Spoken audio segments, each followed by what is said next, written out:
नमस्कार किसान भाइयों, आशा है आप सभी कुशल मंगल होंगे। दोस्तों आज तारीख है 16 जनवरी 2025 और दिन है गुरुवार। तो आज मंडियों के भावों के साथ साथ ये भी जानेंगे आपके जो समस्याएं हैं, खेतों में जो परेशानियां आ रही हैं, इन सब की भी चर्चा करेंगे। और क्या परिस्थिति रही, क्या माहौल चल रहा है। जो हमारे यहाँ कुंभ का मेला चल रहा है इलाहाबाद में, प्रयागराज में, यानी कि जो तीर्थों के राजा हैं प्रयागराज, वहाँ पर अब अगला ही स्थान जल्दी ही सोमवती अमावस्या का आने वाला है, जहाँ पर करीब करीब 3 करोड़ श्रद्धालु पहुँचने वाले हैं, ऐसी संभावना जताई जा रही है। और अब भी काफ़ी मात्रा में बाहर से और आसपास के सभी राज्यों से उत्तर प्रदेश के अंदर श्रद्धालुओं का तांता लगा हुआ है। करीब करोड़ों की संख्या में प्रतिदिन श्रद्धालु पहुँच रहे हैं। तो इसका क्या फर्क पड़ने वाला आलू पर, हालांकि हमने एक दिन मकर संक्रांति वाले दिन ये कहा था कि कितना अंतर हुआ, कितना फर्क पड़ा, इसके बारे में ज़रा पूछ लीजिएगा। तो उसमें आप लोगों ने कुछ न कुछ गलत अर्थ भी उसके लगा लिए। मेरा कहने का अर्थ ये बिल्कुल नहीं है कि फ़र्क नहीं पड़ेगा। किसान भाइयों, जब बाहर से लोग आते हैं तो सब्जियों की जो उनका वहाँ पर खर्चा हो रहा है या सब्जियों का जो यूटिलाइजेशन हो रहा है, उस पर फर्क क्यों नहीं पड़ेगा। जब लोग आएंगे तो लोग खाएंगे भी, फर्क पड़ेगा। लेकिन इस समय न केवल कुंभ का फर्क है, बल्कि बहुत सारे तथ्य काम कर रहे हैं। फर्क है, लेकिन जो एक तरफा बात करते हैं कुंभ की वजह से न जाने क्या हो जाएगा, तो वो कुंभ पर आने पर जैसे कुछ किसान भाइयों ने उस समय आलू को रोक लिया, अपना जो फसल थी कच्चे आलू की, कि भाई कुंभ का मेला शुरू होगा उसके बाद वो हम बिक्री करेंगे। जबकि फसल उनकी उस समय भी 70 दिन की हो चुकी थी, पुखराज आलू की, और पक 70 दिन की अच्छी हो जाती है, तो उस समय वो बेचते। तो उस समय के रेटों में और आज के रेटों में कोई बहुत ज़्यादा बढ़ोतरी तो हुई नहीं है, उल्टे कुछ न कुछ डाउनफॉल हुआ है। जहाँ 750-800 रुपये पैकेट सफ़ेद आलू चल रहा था, वहाँ अभी 650-550 रुपये पैकेट चल रहा है। तो बस मेरा यही कहना था कि जब कुंभ का मेला शुरू होगा तो आलू के सब जगह से प्रोडक्शन पूरी रफ्तार से होगा, पूरी ताकत से होगा, और जो है आलू मार्केट में पहुंचेगा। तो रेटों का एवरेज जो उस समय रेट मिल रहे थे उसके कंपैरिजन में अब उन किसानों को जिनकी फसल आज से 15-20 दिन पहले पूरी हो चुकी थी आलू का प्रोडक्शन में, इस समय कोई फर्क नहीं पड़ने वाला है। उनको उस समय बेच देना चाहिए था, कुंभ के भरोसे नहीं रोकना चाहिए था। केवल मेरा यही तात्पर्य था। तो आप उसको अन्यथा न लें। मैं भी चाहता हूँ आपकी फसल बहुत अच्छे रेटों में बिकती रहे, और जो 2024 में आपको मिला है उससे दुगना इसमें मिले, ये मेरी शुभकामना है और मेरी भावना है, क्योंकि मैं भी आपके साथ हूँ। तो आइए शुरू करते हैं। मैं हूं आपका डॉक्टर के भारद्वाज और आप देख रहे हैं ब्रजराज कृषि फार्म यूट्यूब चैनल। सबसे पहले बात करते हैं किसान भाइयों, आजकल जो बारिश का माहौल चल रहा है, न केवल उत्तर प्रदेश में बल्कि पंजाब, दिल्ली, एनसीआर की में पूरे में बारिश है, और उत्तर प्रदेश में भी, और उधर हिमाचल तक इसका असर है बारिश का। मध्य प्रदेश में थोड़ी कम है, राजस्थान में भी है बारिश, राजस्थान की जयपुर, दौसा सब जगह बारिश हुई है। तो कहाँ कहाँ बारिश हुई है इसका तो आप लोग स्वयं, जो हमारे दर्शक हैं लगभग सभी जगह के हैं, आप अपने अपने क्षेत्र की अपडेट करें। जो हमारे पास जानकारी है वो पंजाब में हल्की बारिश है, यूपी में मिला जुला असर है, कहीं ज़्यादा तो कहीं हल्की बारिश है, यानी बारिश लगभग सब जगह से है। थोड़ा सा हमीरपुर, बाराबंकी इधर थोड़ी कम है। फरुखाबाद में आज सुबह हल्की फुल्की बारिश की शुरुआत हुई थी, रात को बारिश नहीं हुई। और मथुरा में रात को बारिश हुई है, बल्दे मथुरा आसपास का राया क्षेत्र है, यहाँ पर रात को बारिश हुई है। सुबह भी हल्की फुल्की बूंदाबांदी हुई है, बहुत ज़्यादा तेज बारिश नहीं हुई। लेकिन अब हम जानना जो ये जरूरी है कि इस बारिश का आलू की फसल पर क्या असर होगा। हालांकि जो जानकार हैं फसल के, यानी कि जो किसान हैं, वो तो सब जानते हैं, और कुछ लोग इस पर मंडियों में वक्तव्य दे रहे हैं कि बहुत बड़ा फायदा आलू की फसल पर इस बरसात से होने वाला है। तो आप लोग जानते हो ऐसा फायदा हाँ हो सकता है। एक पानी की, एक सिंचाई की बचत हो गई। जिनकी फसल अभी 65-70 दिन की है उनको लाभ भी है, लेकिन लाभ के साथ साथ एक बहुत बड़ा खतरा, बहुत बड़ी चुनौती किसानों के सामने बारिश के बाद आ जाती है, वो है लेट ब्लाइट की। किसान भाइयों, अर्ली ब्लाइट को हम कंट्रोल कर लेते हैं, और लेट ब्लाइट अगर इस पानी के बाद जब मौसम में एनवायरनमेंट में बहुत ज़्यादा नमी होगी और एक अचानक अगर धूप खिल जाती है, तो समझ लो पूरी जो आपका वेजिटेशन पार्ट है एकदम से ऐसे लग जैसे आग सी लग जाएगी, ऐसा दिखाई देने लगेगा। तो अब उनको ये थोड़ा सा उनका क्या है कि हर कहीं ना कहीं से वो ऐसे बहाने और ऐसे रास्ते तलाशने की कोशिश कर रहे हैं जिससे ये मानसिक दबाव बनाया जा सके कि आने वाले समय में आलू का प्रोडक्शन बहुत अच्छा आने वाला है और रेट डाउन होंगे। रेट के अब उनके कहने से डाउन नहीं होंगे किसान भाइयों, वो ऐसे कुछ लोग हैं जो मंदी आलू के मंदे होने की रास्ता तलाश रहे कि कैसे हमें किसान पर प्रेशर बनाया जाए, कैसे आलू को आगे जाकर के मंदा किया जाए। लेकिन किसान भाइयों, ये इसमें कोई दो राय नहीं कि आपके जो साथी हैं यूट्यूबर्स जो किसान के ग्राउंड लेवल से जानकारी जुटा करके आपको दे रहे हैं, वो कहीं ना कहीं इसमें आपके के साथ खड़े हैं और रेटों को डाउन नहीं होने देने में बहुत बड़ा उनका भी रोल है। और आपका तो है ही, सब कुछ किसान का है और आप लोग उससे समझदार हैं, सारी परिस्थितियों से अपडेट लेते रहते हैं और जैसे ही मंडियों में आवक बढ़ती है आप खुदाई को रोक देते हैं। यही सिलसिला आप बनाए रखें और अगर रेट अच्छे मिलते रहे तो आलू को रोके नहीं, आलू पहिए पर चलते रहना चाहिए, वर्ष भर आपको अच्छे रेट मिलते रहेंगे। लेकिन एक बात ध्यान रखना किसान भाइयों, जो बम्पर पैदावार का दावा कर रहे हैं उसमें मिला जुला असर है। ये तो हमने देखा है कि जो बुआई नवंबर के महीने के 5 नवंबर के बाद हुई है, नवंबर के महीने में हुई है, उनमें अभी संकट पैदा है कि अगर रोग आ गया तो उनका जो आलू है अभी छोटा है, गुल्ला और किर्री साइज का है, तो वो थोड़ा सा दिक्कत देगा। और लेकिन जिनकी 20 अक्टूबर से लेकर के और 20-25 अक्टूबर से लेकर के और नवंबर तक की बुआई है, वहाँ आलू सब बढ़िया हो चुका है। मेरी आलू की देखा जाए तो मैंने 26 अक्टूबर से बुआई शुरू की थी और 5 नवंबर तक मेरी बुआई रही थी। तो 26 अक्टूबर से लेकर के और 1 तारीख तक का जो आलू है 1 नवंबर तक का, उसमें मिला जुला असर है। बम्फर साइज भी है और 45 mm 50 mm का तो नॉर्मल है ही, उससे कम का साइज भी बन भी रहे हैं ट्यूबर्स। उसका कारण है मौसम अनुकूल होता है, ट्यूबर्स बनते भी हैं, जो शुरुआत में बन जाते हैं वो बड़े बड़े हो जाते हैं। तो यहाँ पर कहीं पर भी चिंता का कोई ऐसा कारण नहीं है। हालांकि इसमें आपके क्वेश्चंस भी हैं बहुत सारे, उन क्वेश्चंस का भी मैं जवाब दूंगा, लेकिन उससे पहले थोड़ा जल्दी जल्दी भावों को ले लेता हूं क्योंकि फिर भाव रह जाते हैं। दिल्ली आजापुर मंडी में 120 से 122 गाड़ियों की आज आवक है। शुरुआत सुबह 120 थी। बारिश का मौसम रहा है, बहुत रात को ही बारिश दिल्ली में पड़ने लगी थी और बारिश की वजह से थोड़ा उठान कम रहा है। चिप्सोना आलू की 5 गाड़ियां हैं पुराने आलू की, जो 1300 से 1450 रुपये पैकेट के रेट से बिक्री हुआ। सूर्या की आलू की नई कोई गाड़ी नहीं देखने को मिली, जो स्टॉक में है वो 1400 से 1550 रुपये पैकेट के रेट से बिक्री हुआ। वहीं पंजाब की 20 गाड़ियां हैं। पंजाब का 620 से 650 रुपये में वीआईपी क्वालिटी का मार्का वाला आलू बिका, जबकि हल्की क्वालिटी का आलू 550 से लेकर के 600 रुपये तक की रेट से बिक्री हुआ पैकेट में।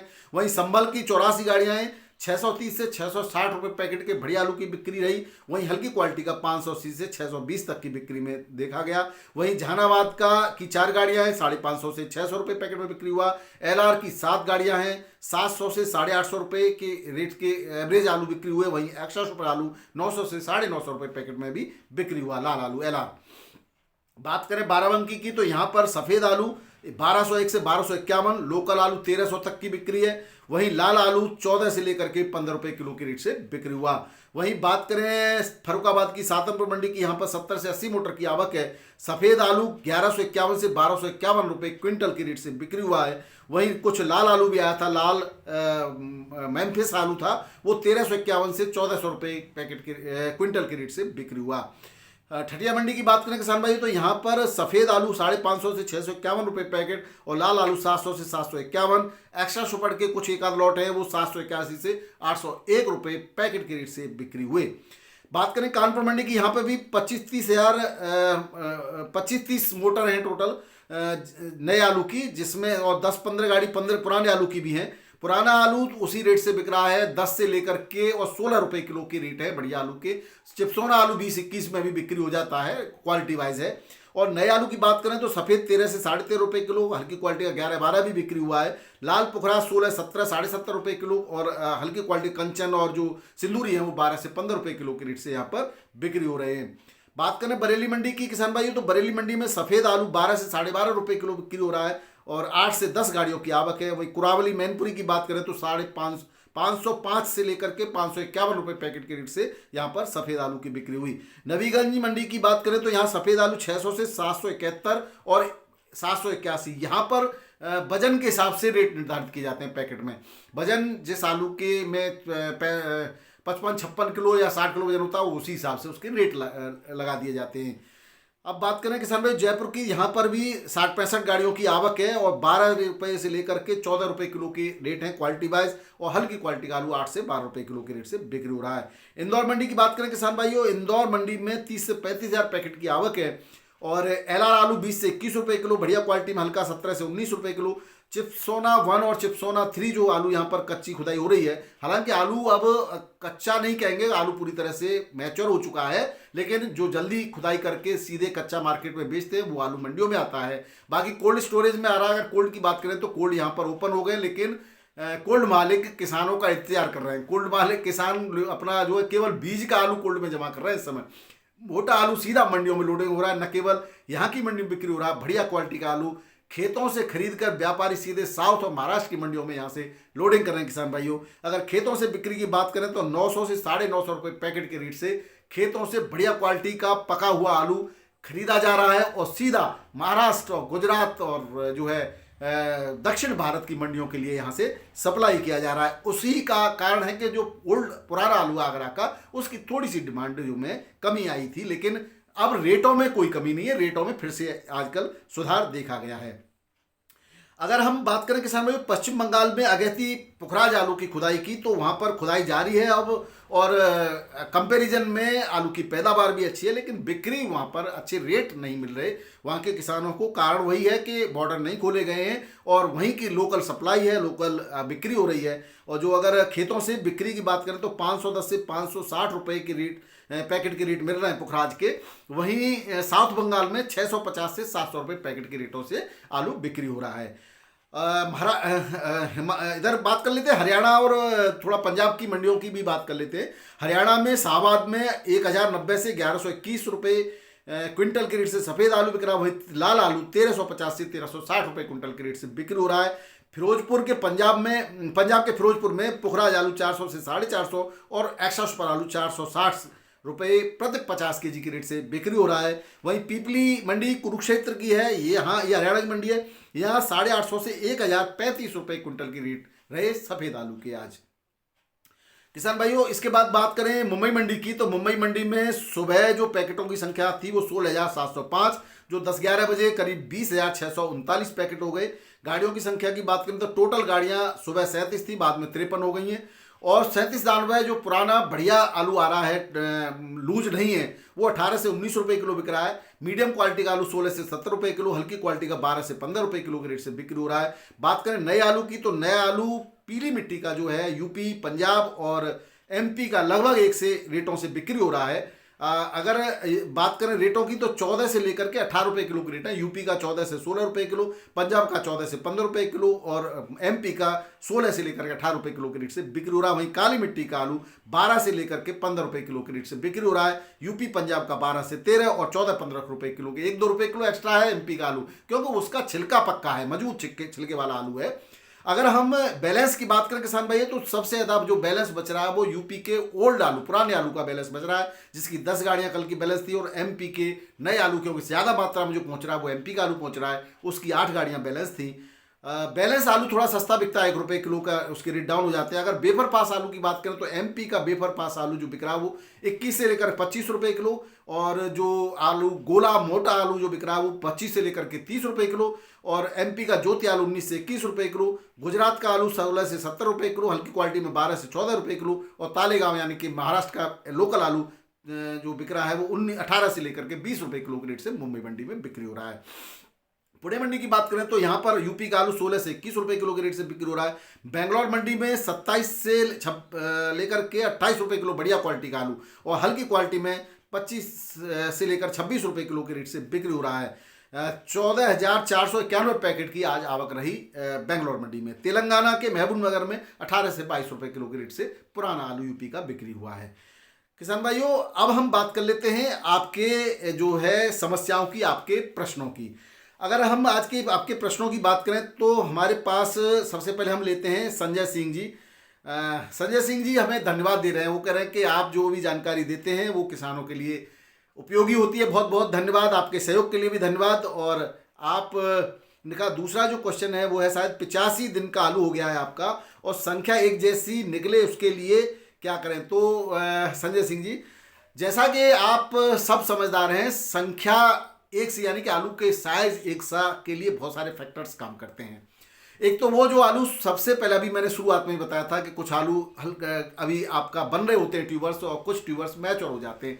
जो ट्यूबर्स मैच्योर हो जाते हैं वो सीधी सी बात है, अगर उसकी स्किन नहीं पकेगी तब तक वो फूलता रहेगा, और जो छोटे आलू हैं वो धीरे धीरे फूलेंगे। तो साइज एक सा होने के लिए डिपेंड करता है आपके आलू की कौन सी वैरायटी है, आपकी मिट्टी का जो है कौन से टाइप की मिट्टी, यानी कि मिट्टी की क्वालिटी पर भी डिपेंड करेगा, और देने वाले आपके जो फर्टिलाइजर्स का देने का समय है, और मौसम की गतिविधि किस तरह की है, इन सब पर डिपेंड करता है। हालांकि इसके लिए बोरॉन जो है, अगर बात करें तो बोरॉन आलू के अंदर जो स्टार्च का स्टोरेज होता है उसके स्टोरेज में वितरण का कार्य बोरॉन करती है।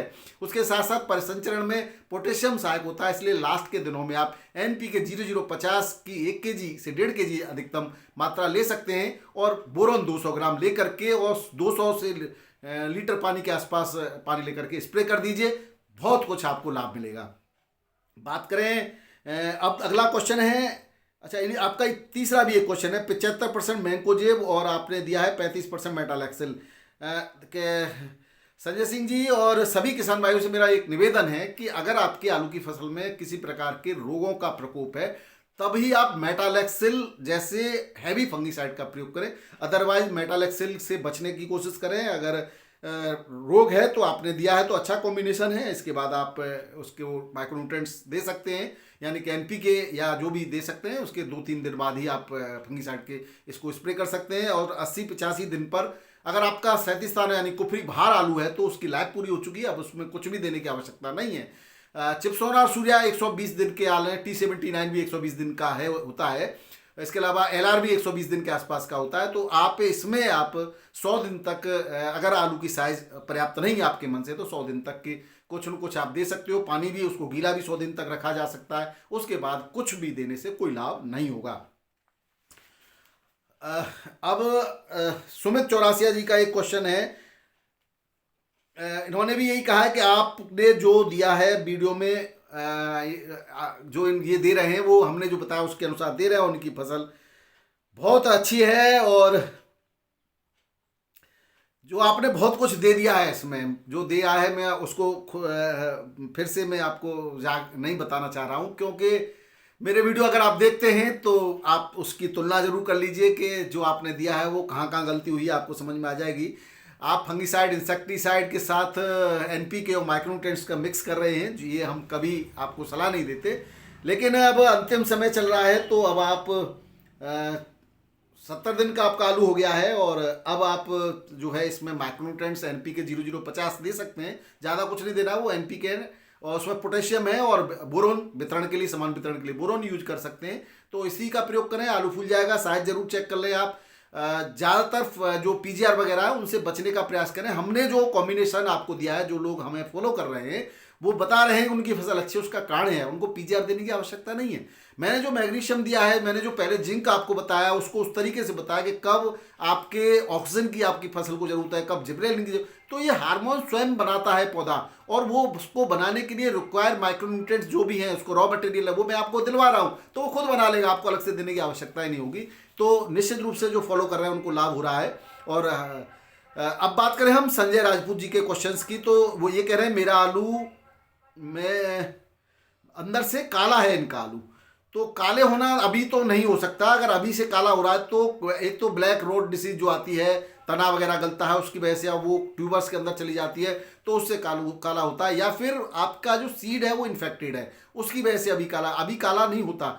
तो इसमें अब जब आपका आलू अब 27 नहीं, आपने टाइम नहीं दिया है, तो अब जब ट्यूबर्स बन गए हैं और अंदर कालापन है तो उसका बाहर से कोई ट्रीटमेंट नहीं कर सकते। शुरुआत में ही आपको एक तो इसमें जो आलू फसल के अंदर है, खेत के अंदर है, और वो अभी काला हो रहा है, तो निश्चित रूप से आपका सीड इन्फेक्टेड होगा, या शुरुआती दौर में ही आपका रोग आया होगा जो तने के अंदर जाकर के रेड रूट डिसीज है, या तना गला होगा, या जड़ गलन, तो वो अंदर रोग कर गया है। ऐसे आलू तो बहुत खराब हो गया है, तो इसका अब उपाय नहीं है, आने वाले समय में ही आप इसका उपाय कर सकते हैं। बाद में जो आलू काला होता है उसके बहुत सारे रीजन हैं, तो वो उसके लिए हमने पहले भी बताया हुआ है, कैल्शियम की कमी, बोरोन की कमी भी एक रीज़न होता है। दूसरा, अचानक गर्म से ठंडे में रख देना भी रीज़न होता है। तीसरा, अगर पाला आपकी फसल को मारा है तो उसका भी असर ट्यूबर्स तक पहुंच जाता है कभी कभी, तो वो भी एक असर होता है।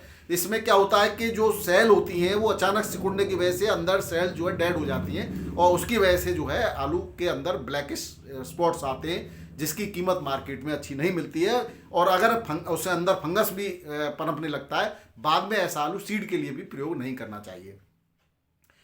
अब धर्मेंद्र सिंह जी का क्वेश्चन है कि उनका CPRI का आलू है 87 दिन का हो गया है, अब इसमें पीलापन आ गया है। धर्मेंद्र सिंह जी क्या करेंगे आप? CPRI का कौन सी वैरायटी है आपकी? अगर CPRI का 37-93 है तो 90 दिन का उसकी लाइफ पूरी हो जाती है।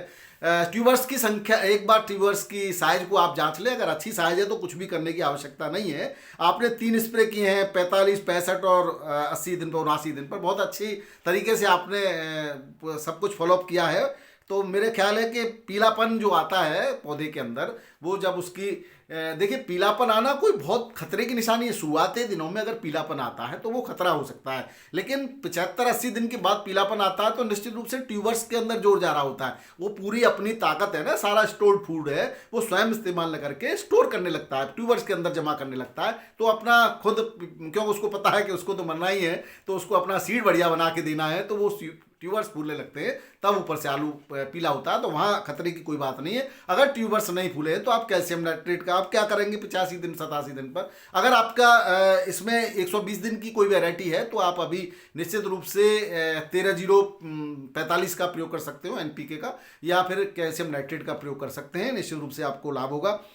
रवि जी कह रहे हैं कि खेत में चेचक है। चेचक के बारे में कई बार हम चर्चा कर चुके हैं। चेचक बहुत आसानी से जाता नहीं है। चेचक के 3 कारण हैं, बैक्टीरिया भी है, वायरस भी है, और सीड जनित भी है। भूमि जनित यानी कि या मिट्टी में भी रोग हो सकता है, सीड में भी रोग हो सकता है, मिट्टी, और इसमें मिट्टी में 2 तरह के बैक्टीरिया भी हो सकते हैं, वायरस भी हो सकते हैं। इसके लिए अगर आपका बहुत ज़्यादा पुराना है या शुरुआत हो गई है तो एक तो आपको फसल चक्र अपनाना होगा, यानी कि इस खेत को मैं आलू पैदा करना छोड़ रहा होगा, और इसका जो एक लंबा ट्रीटमेंट हमें देना होगा कि आप जो बरसात के दिनों में ये पनपता है तो उस समय एक तो नमी रहे, और नमी के अंदर हम इसमें बैक्टीरिया देंगे। उस समय हम केमिकल नहीं देंगे, बैक्टीरिया देंगे। तो बैसिलस सब्टिलस बैक्टीरिया उसको 1 किलो प्रति एकड़ के हिसाब से घोल के देते रहिए, 2-3 बार उसको दीजिए। एक ट्राइकोडर्मा वेडी को 3 किलो प्रति एकड़ के हिसाब से दे दीजिए, और इसको बरसात में इनको पनपने दीजिए, तो अगले बार ये नहीं होगा। अब इसका बहुत बड़ा कोई ज़्यादा इसका हम इलाज नहीं कर सकते, फिर भी आप अभी इन बैसिलस सब्टिलस को दे सकते हैं 1 किलो प्रति एकड़, 3 किलो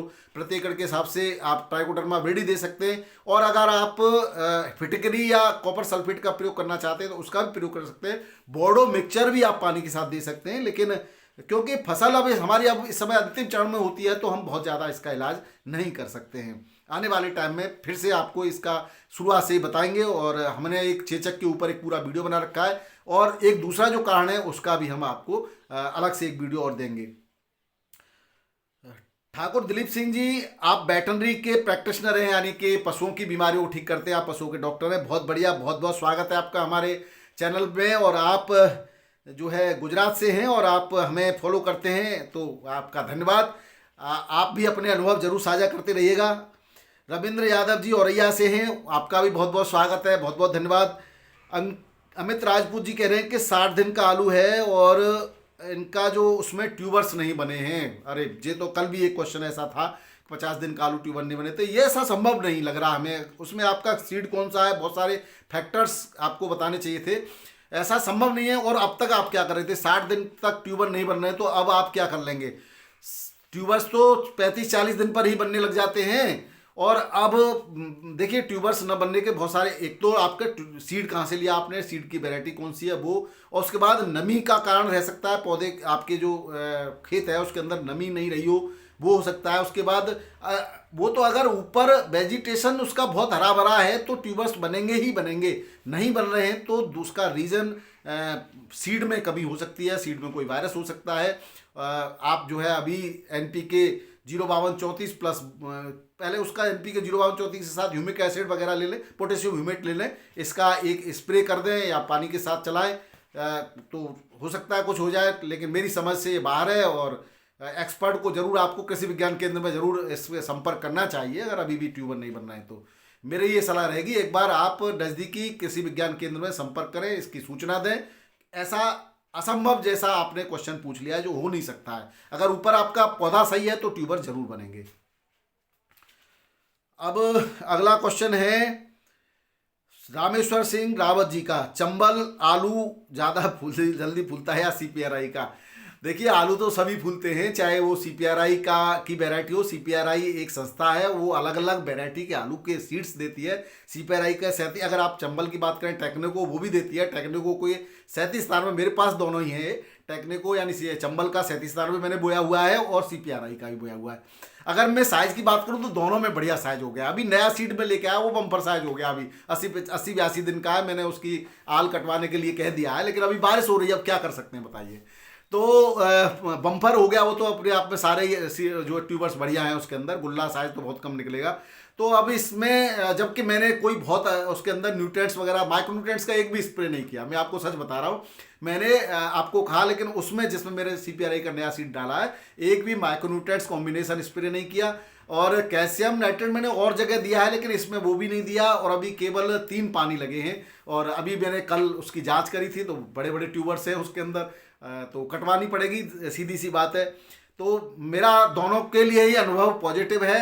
हाँ, चंबल के यार इस टेक्निको के सीड की एक समस्या मैंने जो देखी है वो ये है कि उसमें बहुत जल्दी वायरस अटैक करता है। वायरस के कुछ ट्यूबर्स जरूर जल्दी जल्दी आने लग जाते हैं। तो अगर आप ढंग से देखभाल करते हैं, उन ऐसे पौधों को उखाड़ करके फेंक देते हैं, तो अच्छा सीड आप बना सकते हैं। अदरवाइज सीड को 2-3 साल में बदल देना चाहिए। इसके बाद आल कितने दिन पर कटाई होनी चाहिए, इसका तो एक मिला जुला कह सकते हैं कि ट्यूबर्स की संख्या को देख करके, साइज को देख करके ही कटना चाहिए। 37-93 जो आलू है उसका 90 दिन बाद कोई महत्व नहीं है, उसको कटवा सकते हैं आप 90 से 100 दिन पर। और जो चिप्सोना वगैरह या 120 दिन की जो वेरायटी है उनका 100 से 120 दिन पर आप कभी भी आल को कटवा सकते हैं।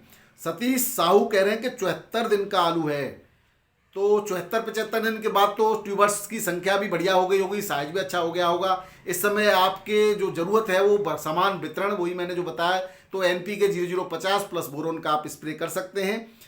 इसके अलावा मोहर्रम अली का क्वेश्चन है, कोई रोग नहीं है, बहुत बढ़िया बात है अली साहब।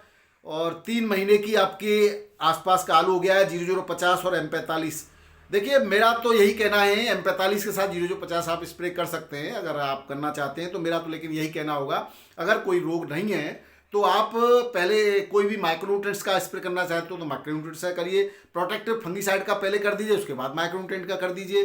तो प्रोटेक्टिव फंगीसाइड के और माइक्रोन्यूट्रिएंट्स दोनों को मिला के करते हैं तो कहीं ना कहीं इनकी जो रिजल्ट हैं उसमें रिजल्ट में कमी जरूर देखने को मिलती है। स्ट्रेप्टोसाइकिल वगैरह आप बोरोन जो भी आपने दिया है कॉम्बिनेशन ये कर सकते हैं। राम प्रसाद जी पूछ रहे हैं चिप्सोना आलू में बोरोन देने का क्या लाभ, तो इसके लिए मैंने आपको लिंक दे दिया है। बोरोन के बहुत सारे लाभ हैं। बोरोन का जो काम है वो समान वितरण का है इसका। तो आपने ये कैसे कह दिया कि चिप्सोना में क्या लाभ, क्या आप कहना चाहते हैं, एक बार दोबारा कमेंट करके जरूर बताइएगा। तो आपको मैंने लिंक दे दिया, वहाँ उस लिंक को मैं वीडियो आप देख लीजिए। वितरण का काम है तो लाभ तो सब में ही होगा, चाहे कोई भी वेरायटी हो।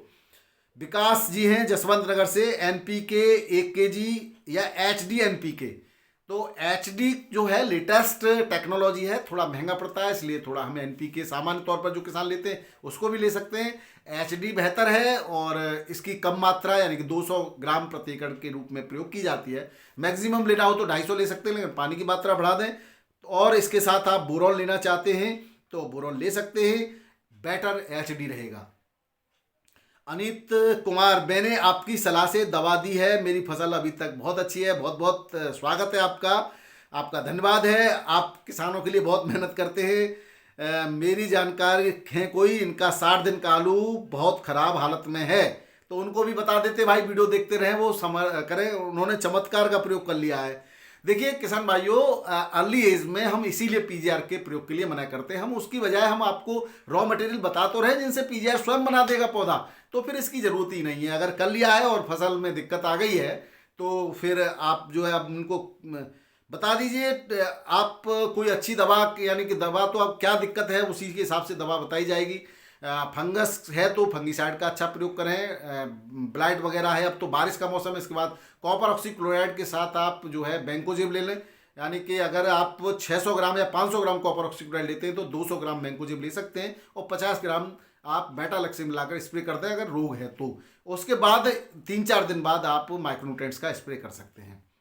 राजीव दुबे जी, एक ऋषभ कसाना जी रह गए, ऋषभ कसाना जी, कॉपर के साथ हेक्साकोनाजोल लगा सकते हैं? तो हाँ लगा सकते हैं, लेकिन उसकी आवश्यकता क्यों पड़ी, जरा उसको भी आप बता देते तो ज़्यादा अच्छा रहता।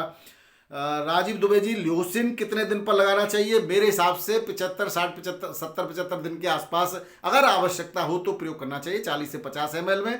अगर नहीं हो तो इसकी आवश्यकता ही क्यों पड़ रही है, पहले तो इस बात को आप जो है जरूर आपको बताना चाहिए। रुचि देवी कह रही हैं इन्होंने कि आलू में कैल्शियम नाइट्रेट कब और कितना लगाएं, तो इसके बारे में हमने पूरा एक वीडियो दिया है डिटेल में, उसका आप देख लीजिए।